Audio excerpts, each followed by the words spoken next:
13 away from 8 now. Some Mount Albert residents say recent slips in the Auckland flooding were due to areas of the mountain where there are no trees stabilising the land. But this goes to the heart of a long-running debate between two groups on opposite sides of a debate about whether 345 exotic trees should be removed from the Maunga and replaced with natives, shrubs, grasses and trees. Honour the Maungas, Anna Radford and Tūpuna Maunga manager Nick Turoa join us this morning. Thank you very much.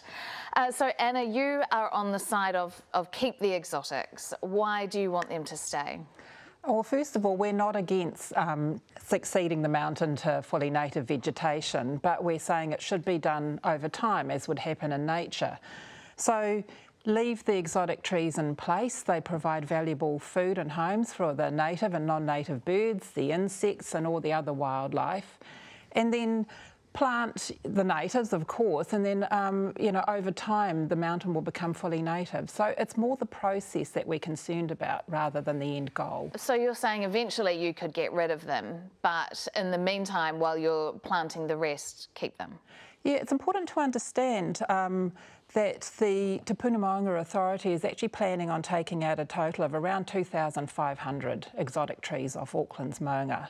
So at Wairaka there's 345. They're mostly going to be replaced with grasses, flaxes and shrubs. Very few will actually be trees.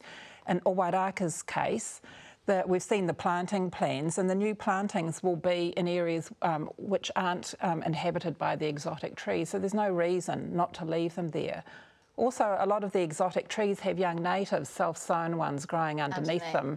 Yeah, so they would be destroyed if the exotics were felled as well. Nick, is there any merit to that? You know, plant around and remove them once the native trees and shrubs are more mature? I really think that context is really important around some of this thing. So to put this into perspective, the Maunga are some of the most internationally significant archaeological sites in the world. In fact, they're on the tentative World Heritage List, and we are looking towards World Heritage listing. The Tūpuna Maunga Authority has a vision of returning the Maunga to an indigenous landscape and planting significant amounts of native trees right across. We've already planted roughly 150,000. We've got another 50,000 coming in the next year. There are really good operational reasons for removing the trees at once. Firstly, it's actually quite hard to extract a tree from the middle of a native planting when they're already there. Yeah, but you could damage the surrounding. You can damage the surrounding archaeology. You can damage the surrounding plantings. Yeah, so and also it's just better. We think it's better, and we've had archaeologists, ecologists, and arborists all concur with us that to remove them at once is going to ultimately do less damage on the Maunga, and will actually have efficiencies throughout the program. Anna? Well, the slips tell a different story. So at Wairaka there was a massive slip which has actually resulted in several homes being red and yellow stickered. At Maunga One Tree Hill there were about 15 slips.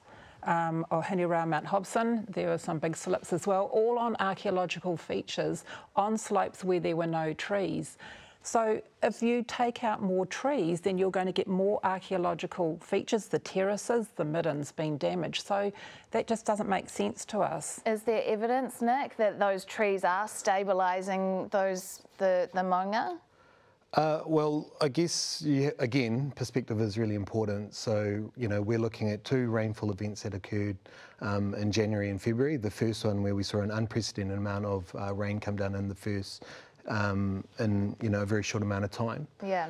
So really, what's caused those slips are things like preferential water flow, things like there's a layer of hard tuft underneath on Maunga, for example. So basically, the water can't penetrate into that clay-like surface. So that's caused a whole bunch of things a whole bunch of erosion to occur.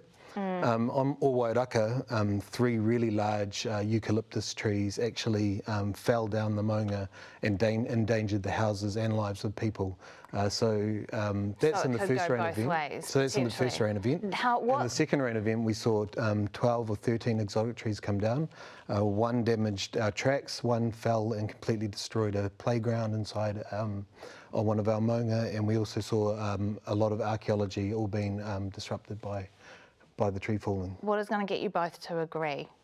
Or to come to some kind of negotiation and compromise, because this has been going on for a long time, hasn't it? Well, we actually agree on succession to fully native vegetation over time. We've always agreed on that. So we it's disagree. the method. It's the process. And look, we're here for where will the birds who use those trees as food and homes, where will they go? Where will they live? What will they eat? In the 80 or 100 years it'll take the few exotic trees being planted to grow to maturity. Again, we've had ecologists that have been helping us design our program. We know that there's going to be some different patterns and distribution of birds, but ultimately there's enough habitat right across the Maunga and other areas, and we also know that that native birds habitat, they sit inside of all the new plantings. And it's also coupled with incredible pest control that we've been doing across the Maunga. So we're ultimately going to be creating better habitat for all of the native species.